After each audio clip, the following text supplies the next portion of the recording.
नमस्कार शेतकरी बांधवांनो, या ठिकाणी आपण पाहू शकता मका पिकाकरिता आपण सरी सोडून घेत आहोत. मित्रांनो, 2 फुटाची ही सरी आहे.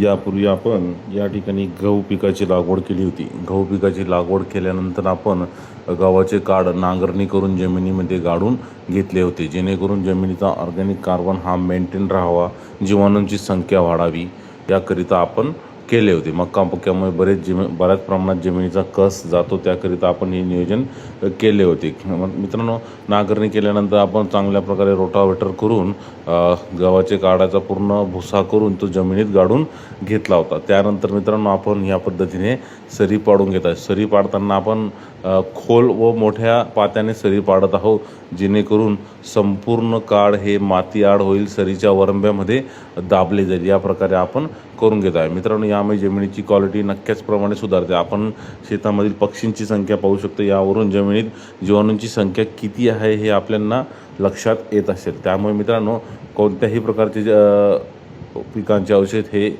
न जाळता किंवा शेताबाहेर न फेकता ते जे जमिनीत गाडले ते नक्कीच आपली शेती सुपीक होईल व चांगले उत्पन्न मिळण्यास मदत होईल. धन्यवाद.